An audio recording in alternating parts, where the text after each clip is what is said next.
Hi friends, 2024 40ാമത്തെ previous question paper എല്ലാ കൂട്ടുകാർക്കും സ്വാഗതം. ഇന്ന് നമ്മൾ ക്വസ്റ്റ്യൻ പേപ്പറിന്റെ കോഡ് 117/2024 ആണ്. ഏത് ഡിപ്പാർട്ട്മെന്റിലേക്കാണെന്നറിയോ? നമ്മുടെ പത്തനംതിട്ട, തൃശ്ശൂര്, കാസർഗോഡ് നടന്ന ഡിപ്പാർട്ട്മെന്റിലെ ക്ലർക്ക് LD ക്ലർക്കിന്റെ LDC നടന്ന എക്സാമിന്റെ തൃശ്ശൂരും കാസർഗോഡും പത്തനംതിട്ട നടന്ന എക്സാം ആണ്.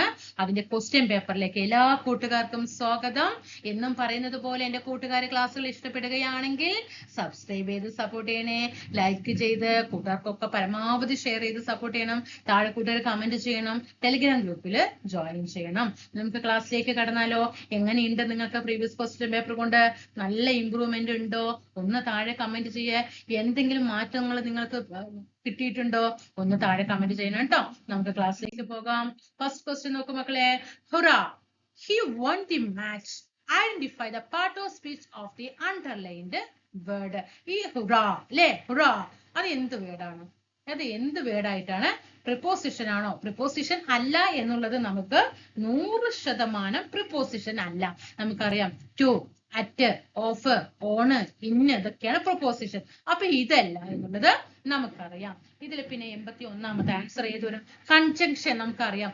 ആൻഡ്, ബട്ട്, ഓൾസോ, സോ ഇതൊക്കെ എന്താണ് അല്ലെ? ഫാൻ ബോയ്സ് നമ്മൾ പറയാറില്ലേ, അതൊക്കെയാണ് കൺജങ്ഷനിൽ വരും അല്ലെ.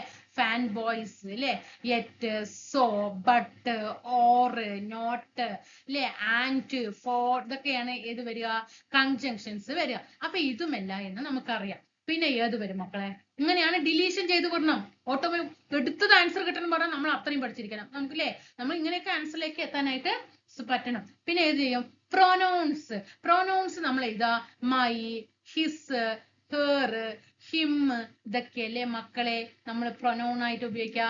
അപ്പൊ ഇതിൽ നമ്മൾ ഇത് 3 ഡിലീഷൻ ചെയ്താൽ നമുക്ക് ഇതിലേക്ക് എത്തിക്കൂടെ ആൻസർ? ഇന്റർജെക്ഷൻ. കണ്ടോ? ഇങ്ങനെ ആൻസറിലേക്ക് എത്താനായിട്ട് കഴിയണം കേട്ടോ. അടുത്തത് the singular form of the word ജീൻസിന്റെ സിംഗുലർ ഫോം. ജീൻസ്, ജീൻസ് അതിന്റെ സിംഗുലർ ഫോം എന്താണ്? ഏതാണ്? ജീൻസിന് സിംഗുലർ ഫോം ജീൻസ് തന്നെയാണ് മക്കളെ. ജീന് എന്നൊന്നും എഴുതി വെക്കരുത്. അത് നമ്മുടെ ബീജസംയോഗം ജീനായിട്ട് മാറും, ബയോളജിയിലേക്ക് ജീനായിട്ട് മാറും. ജീൻസസ് നമ്മൾ എവിടെയെങ്കിലും പറയാറുണ്ടോ? ജീൻസസ് എന്ന് പറയാറുണ്ടോ? പറയുന്നില്ല. ജീൻസ് എന്ന് തന്നെയാണ് സിംഗുലർ ഫോമും. അടുത്ത നോക്ക. Your marks are good but you can do. ഇവിടെ കമ്പാരിറ്റീവ് ഡിഗ്രി ആണ് തന്നിരിക്കുന്നത്. ഗുഡിന്റെ കമ്പാരിറ്റീവ് ഡിഗ്രി എന്താണ്? ഗുഡിന്റെ കമ്പാരിറ്റീവ് ഡിഗ്രി എന്താണ്?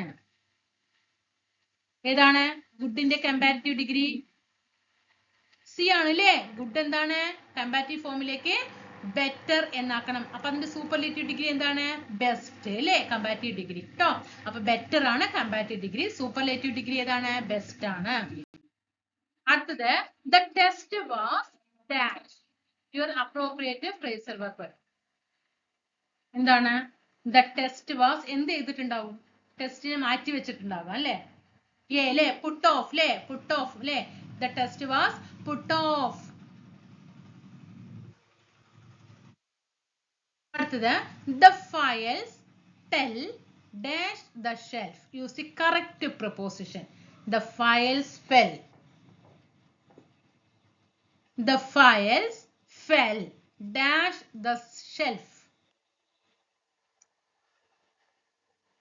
ഏതാണ് ഇവിടെ? സി ആണ്. fell off കേട്ടോ. fell off. അടുത്തത് the idiom once in a blue moon. once in a blue moon ഏതാണ്? ബി ആണ് അല്ലേ. rarely ആണ്. ഇത് എപ്പോഴും വെരി വെരി ഇമ്പോർട്ടന്റ് ആണ് കേട്ടോ. ഓൾറെഡി ഒരുപാട് പ്രാവശ്യം ചോദിച്ചിട്ടുണ്ട്. അപ്പൊ ഇത് കണക്ട് ചെയ്യാൻ നിങ്ങൾ എന്ത് പഠിച്ചാൽ മതി? Blue Moon. എപ്പോഴെങ്കിലും നീല മൂൺ വരാറുണ്ടോ? എപ്പോഴെങ്കിലും കണ്ടിട്ടുണ്ടോ? നമ്മൾ നീല കളറിൽ കണ്ടിട്ടുണ്ടോ? ഇല്ല അല്ലെ. അപ്പൊ എന്ത് ചെയ്യുക? റെയർലി ആണ് അല്ലെ. അതൊരു എന്താണ്? റെയർലി ആണ്. അതൊരു ഇല്ലാത്ത കാര്യമാണ്. നമ്മൾ എപ്പോഴും നെഗറ്റീവ് വേർഡ് ആയിട്ട് പഠിക്കാറില്ലേ? ക്വസ്റ്റ്യൻ ടാഗ് പഠിക്കുമ്പോൾ നെഗറ്റീവ് വേർഡ് പഠിക്കാറില്ലേ? റെയർലി, ബെയർലി, സെൽഡം ഇതൊക്കെ നെഗറ്റീവ് വേർഡ് ആണ് പഠിക്കാറില്ലേ. അപ്പൊ അങ്ങനെ ബ്ലൂ മൂൺ പറഞ്ഞൊരു സംഭവം ഉണ്ടോ? ഇല്ല അല്ലെ. അപ്പൊ എന്താണ്? കാണാറുണ്ടോ? ബ്ലൂ മൂൺ നമ്മൾ കാണാറുണ്ടോ? ഇല്ല. അപ്പൊ അത് റെയർലി ആണെന്നുള്ളത് പഠിച്ചു വെക്കുക. Antonym of the word regular. Regular അതിന്റെ ഓപ്പോസിറ്റ് എന്താണ്? ഇറഗുലർ അല്ലേ? അൺറെഗുലർ എന്നൊന്നും പറയില്ല കേട്ടോ. ഇതാണ് കേട്ടോ, ഇറഗുലർ ആണ്. എന്താണ്? Irregular. We do our work. Question tag ചെയ്യാ. We do our work. Tag positive ആണ്. അല്ല സോറി, സെന്റൻസ് പോസിറ്റീവ് ആണ്. അപ്പൊ ടാഗ് എന്തായിരിക്കണം? നെഗറ്റീവ് ആയിരിക്കണം. അപ്പൊ പോസിറ്റീവ് ടാഗിനെ ഒഴിവാക്കി വിട്, എന്നിട്ട് ടാഗിനെ നെഗറ്റീവ് ആക്കുക. ഡോണ്ട് വി അല്ലെ? ഡൂനെ കൂടെ നോട്ട് ചേർക്കുക, വി, ഡോണ്ട് വി. ഇനി എക്സ്പാൻഷൻ, ETC. നമ്മൾ എപ്പോഴും എന്തെങ്കിലും എഴുതുമ്പോൾ എക്സെട്ര എന്ന് പറയും. ഈ എക്സെട്രയുടെ ഫുൾ ഫോം എന്താ? നമ്മൾ എങ്ങനെ പറയാം? നമ്മൾ പറയും എക്സെട്ര എക്സെട്ര എക്സെട്ര പറയും. എക്സെട്ര എന്നാണോ? ആണോ? ഇല്ല അല്ലെ? എ ആണ് അല്ലെ? എറ്റ് സെറ്റീറ. കണ്ടോ? ഇതാണ് കറക്റ്റ് കേട്ടോ. നമ്മള് ETC അല്ലെ, നമ്മൾ ചുരുക്കത്തിൽ എഴുതി വെക്കും ETC, എന്നിട്ട് ഇങ്ങനെ ഡോട്ട് ഡോട്ട് ഇട്ടിട്ട് വെക്കും. അതിനെന്താ പറയുക? At സെറ്റീറ. There is a long dash in front of the theater. Long എന്താണ്? തിയേറ്ററിന്റെ മുന്നിൽ എന്താണ് ഉണ്ടാകുക? ക്യൂ ആണ് ഉണ്ടാകുക അല്ലെ? ക്യൂ എങ്ങനെ എഴുതും? എ അല്ലെ? ക്യൂവിന്റെ സ്പെല്ലിംഗ് പഠിച്ചു വെച്ചോ. ക്യൂ ഇതൊന്നും എഴുതി വെക്കരുത് കേട്ടോ. QUEUE കണ്ടോ? QUEUE. നെക്സ്റ്റ് മലയാളത്തിലേക്ക്. ശരിയായ പദം അക്ഷോഹിണി. അക്ഷോഹിണി എങ്ങനെ എഴുതും? ഞാൻ പറഞ്ഞില്ല, കറക്റ്റ് വായും കൊണ്ട് വന്നു. അത് തന്നെയാണ് ആൻസർ കേട്ടോ. ബി ആണ് കേട്ടോ. അക്ഷോഹണി എന്നൊന്നും പറയില്ല. നിങ്ങളത് വായും കൊണ്ട് പറയുമ്പോ ആ വാക്ക് തന്നെ ഉച്ചരിച്ചിട്ട് അങ്ങോട്ട് പഠിക്കും.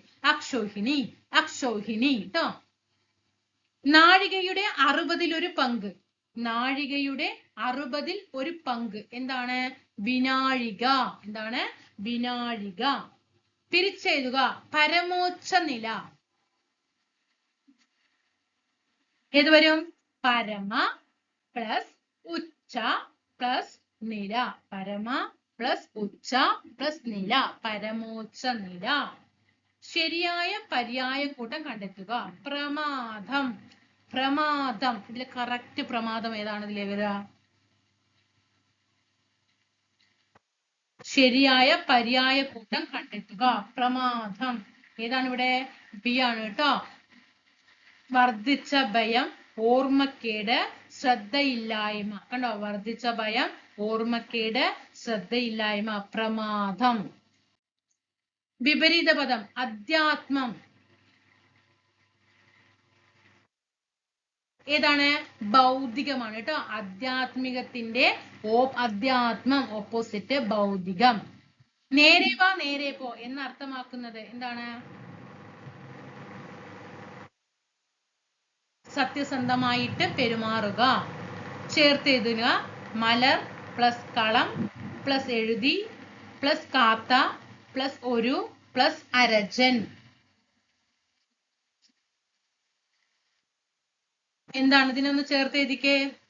മലർക്കളം എഴുതി കാത്ത ഒരു അരജൻ അല്ലെ? എങ്ങനെയാണ്?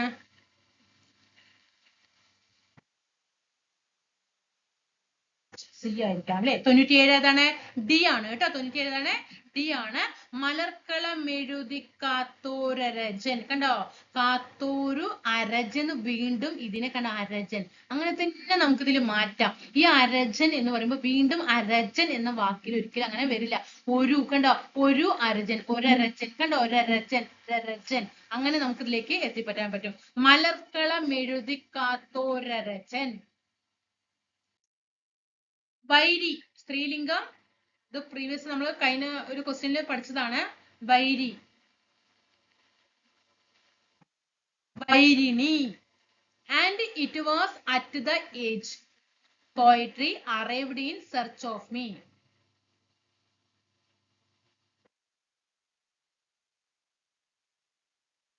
എന്നെ തേടി കവിത വന്നണഞ്ഞത് ആ പ്രായത്തിലാണ്. എന്നെ തേടി കവിത വന്നണഞ്ഞത്. കണ്ടോ? ഇവിടെ നോക്ക്. കവിത എന്നെ തേടി വന്നണഞ്ഞത്. കണ്ടോ? അതില് തെറ്റ് വന്നു. കണ്ടോ? അതിൽ മിസ്റ്റേക്ക് ഉണ്ട്. കവിത എന്നെ തേടിയല്ല, എന്നെ തേടി കവിത വന്നണഞ്ഞത് ആ പ്രായത്തിലാണ്. വാക്ക് നന്നായിട്ട് 4 പ്രാവശ്യം വായിച്ചു നോക്കി അത് സെന്റൻസ് എങ്ങനെയാണ് ഫ്ലുവന്റ് ആയിട്ട് നമുക്ക് വായിൽ വരുന്നുണ്ടോ എന്നൊക്കെ നോക്കിയിട്ട് വേണം ചെയ്യാൻ കേട്ടോ. ശരിയായത് തിരഞ്ഞെടുക്കുക. ഇതിലൊന്ന് വായിച്ചു നോക്ക. ഇവിടെ ബി ആണ്. അവർ കണ്ണീരിൽ കലർത്തി പറഞ്ഞ കഥ എന്നെ വികാരപരവശനാക്കി. കണ്ടോ? അവർ കണ്ണീരിൽ കലർത്തി പറഞ്ഞ കഥ എന്നെ വികാരപരവശനാക്കി. നോക്കിയോ? എല്ലാം കണ്ണീരും കലർത്തലും ആകുമ്പോഴേക്കും നമ്മൾ മൊത്തം കണ്ണീരിലാവൂല്ലേ? ഈ ക്വസ്റ്റ്യൻ വായിക്കുമ്പോൾ തന്നെ നമ്മൾ മൊത്തം കണ്ണീരിലാകുന്നുണ്ട്. എക്സാം ഹാളിൽ ഇതെങ്ങനെയൊക്കെ മലയാളം വരുമ്പോഴാണ് നമ്മുടെ ടൈം അങ്ങോട്ട് അതിക്രമിക്കും. മനസ്സിലായല്ലോ? ക്വസ്റ്റ്യൻ ഓക്കെ ആണല്ലോ അല്ലേ? അപ്പൊ ഇന്ന് 10 ഇംഗ്ലീഷ് 10 മലയാളം 20 പഠിച്ചു കഴിഞ്ഞു. അടുത്ത ക്ലാസ്സിൽ നമുക്ക് 41ാമത്തെ ക്വസ്റ്റ്യൻ പേപ്പറുമായിട്ട് വീണ്ടും കാണാം. പഠിച്ചതൊക്കെ റിവിഷൻ ചെയ്യാനായിട്ട് മറക്കാൻ പാടില്ല കേട്ടോ. നന്നായിട്ട് പഠിച്ചു മാറ്റുക. അടുത്ത ക്ലാസ്സിൽ കാണാം. ടെലിഗ്രാം ഗ്രൂപ്പിൽ കൂടിയിട്ട് കൂട്ടുകാർ ജോയിൻ ചെയ്യാൻ മറക്കരുത്. Okay, by.